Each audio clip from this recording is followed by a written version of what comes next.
Let me tell you a story.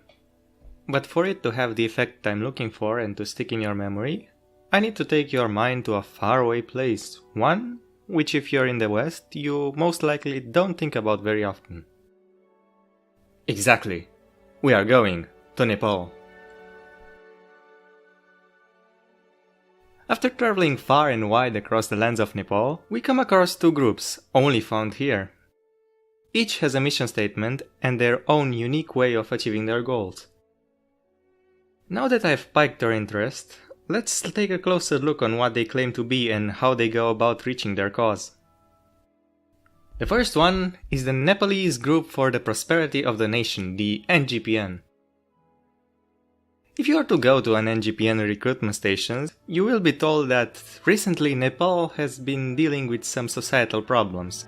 The economy is stagnating, happiness levels have dropped, there are no more culture icons, the population is unhealthy, criminality is rising, and conflict is reaching new levels every month. Now you might think to yourself, oh, that sounds really bad. And if you were to ask them what can be done about this, great question! One of the NGPN members that appeared out of nowhere might tell you.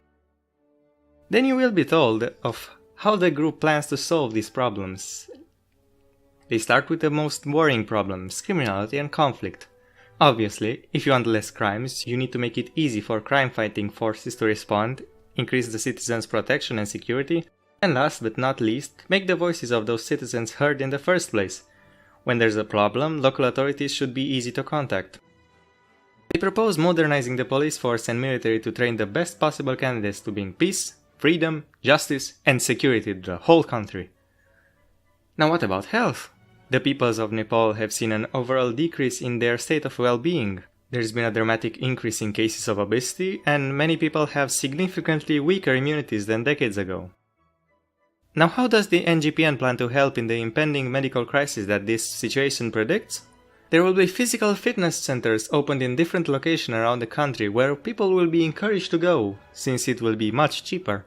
And for the immunity, it has been proposed to increase the reserves of vaccines, more medical training in schools, accompanied by traditional and prescription-safe medicine. And the promise about politicians listening to the citizens? Activists and volunteers will act to represent the population, to bring to the public sector's attention the problems people face, much quicker than if they weren't there. And all this without increasing cost because of the volunteer work.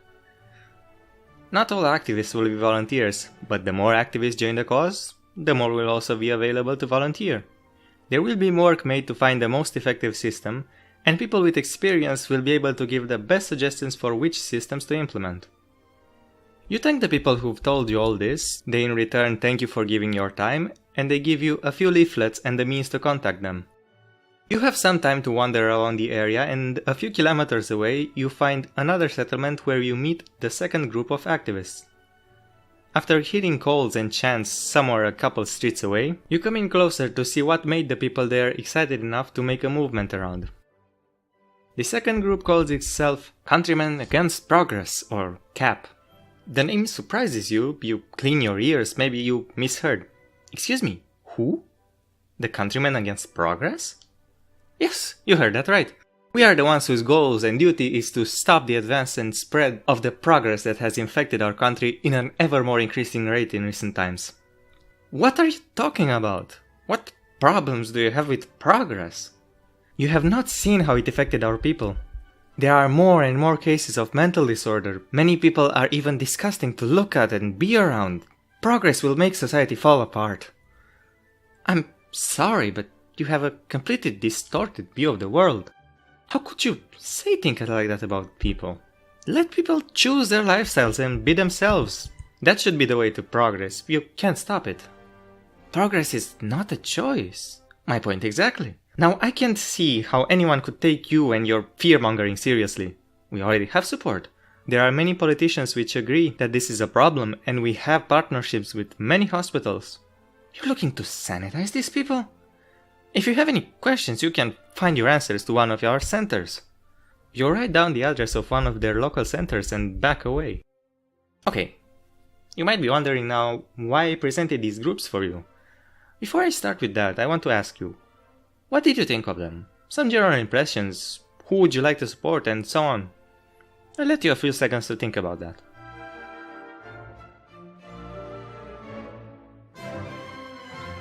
Good. So as I was saying, what did I present these groups for? If you didn't already know or realize yourself, both of these groups have something about them that was omitted to permit a narrative. Each contains an unspoken assumption, which was deliberately kept hidden to allow for a certain image of the movement to spread. Let's start by exposing what the NGPN tried to achieve.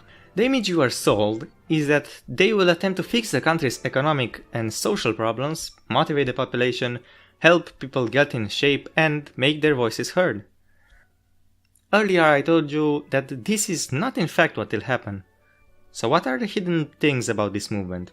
Leaders and higher members of the NGPN have decided that there are some favorite demographics in the country that deserve better living standards, and there are others that are causing the decline. How will their voices be heard? By giving them papers and labels that reflect to which group they belong, labels which only the higher-ups in the administration can decipher and act upon, making a priority out of the groups they look positively on and delaying the others. What about physical health and the centers people are encouraged to go to? And why will it be much cheaper? There will be physical training sites where everyone with the age needed to pass the training will go regularly, and it will be cheaper because regulation will be passed against those who refuse to go, amplifying fines and the decreased state-provided benefits. Even the way cities are structured will be changed to separate the population, and as time progresses, to encourage the people who are not liked by the NGPN to leave the town, region, or even country. This is a secret which at the moment is very well guarded. Not even the new recruits or any of the lower levels know anything about these plans, and they really think they are working to achieve what they were told will happen. To be fair, it's not like the whole system of propaganda wasn't well thought out. It was, with many details that are not included in the video here, and the higher-ups are so well trained in what they say and the way they do it, what to include and what not to do. They know how to guide the conversation so that anyone who talks with them and doesn't suspect anything is going on will continue to think everything is fine when the conversation is over. Now that you have a truer perception of the NGPN, what do the members of CAP have to hide? Do they also hold even darker positions than what I described? Are they in possession of even more political power and numbers than the crazy activists from earlier told you? Well, this movement also projects the image opposite to what they are actually working for. Even in the name you are told that this is the group of countrymen against progress.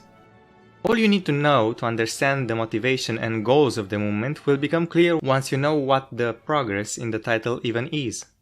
Progress is the name of an actual disease whose first cases were reported a few months ago. Remember when the activist you met told you there are more and more cases of mental disorders many people are disgusting to look at and be around? And when you are told that progress will make society fall apart? Progress is the disease which affects the nervous and lymphatic system. It has three main symptoms that you don't even have to be a doctor to notice. In early stages, a patient shows signs of lethargy, which becomes very prominent in the following weeks: a decreased level of energy and state of sleepiness. Then the infected start secreting small doses of a gooey substance from their wrists, elbows, necks and knees, a residual substance with an unpleasant smell. Why is it called progress then? For an unknown reason, when levels of energy of the patients get so low they are about to collapse, they moan, and what they seem to say for a few minutes is the word progress. Usually at this stage, patients fall asleep for 6 to 10 hours, and when they wake up, they don't remember the earlier stage. The goo doesn't disappear, and the process repeats every 3 to 5 days. Fortunately, there were no fatalities yet, and the subjects don't suffer from fever or signs of much more serious diseases. The disease doesn't cause damage for those who lose consciousness near people who can take them somewhere to rest, but in the lack of a cure, it's a case of concern, with almost 200 cases in the last 6 months. You can see how people randomly lacking energy and falling asleep could cause great problems in society. At this point, I'm guessing you're pretty confused by what I just told you. It is clear why a movement which can't exist without causing harm will want to hide its intentions. But why won't someone from CAP put in the effort to make it clear what progress really is? There's something else you don't know about these groups. Their founders, in fact, made them in this way deliberately. They studied national and international history and have come to the conclusion that people need to learn how to pose the right questions and for as many people to develop both critical thinking skills and be able to predict the chain of events that follow or are needed to achieve certain policies. If two major movements will gain enough support as for everyone to know about them and have centers in many places around the country, then to be revealed that their methods are the opposite of what was implied, all without overt lying, then it was hoped this would awaken in many people the desire to be more cautious when it comes to public policy and have the desire to get stronger logical deduction skills. All of this, plus the added bonus of identifying who really believes in the bad policies of each movement, who wants the superficial goals of CAP, and who is tempted by the true side of the NGPN. Before I have my final word on the topic, I want to say again to you what I hope these fictional people from Nepal would understand. It is possible to define someone, something, or some goal as inherently good, regardless of the fact that, when applied, it won't be anything as it was initially assumed about that person, thing, or goal. It is also possible for a movement or person to be made to look extremely unappealing or to be portrayed as downright evil, and sometimes it might really be the case. But every time you have the chance, before you place judgment on an issue, please research it a bit more than what you are told about it. Even well-intentioned people can tell you something that is in fact false. It probably won't happen very often, but if you're not careful and the thing, person or movement you don't question is very important or has a lot of influence, it will take a lot of effort to undo the damage caused by working on false premises. Don't appeal to definition, neither now nor in the future. This was the main goal of the video. To convince you to not use the definition of something as a justification for accepting and promoting it, but to use its results. I hoped what I talked about wasn't too dark, and if I made you paranoid, it wasn't my intention, but presenting this scenario like this was the easiest way to illustrate the concept. Have you learned anything from watching this video? I, for example, learned that Nepal is a very bad example for a country that you might even hint at using ethnicities as a divider. I mean, look at this graph. None of them, not even the three largest groups combined, don't make a majority. A much better example would have been China and You know what? No, let's not go there today. I said no! Take that off screen. Thank you. Final words, I hope you enjoyed this scenario and you'll come back for more. The subliminal messages aren't there to tempt you for nothing. Remember the message I described in this video, and you're free to join me next time I have another idea like this ready. Until then, I wish you the best of times.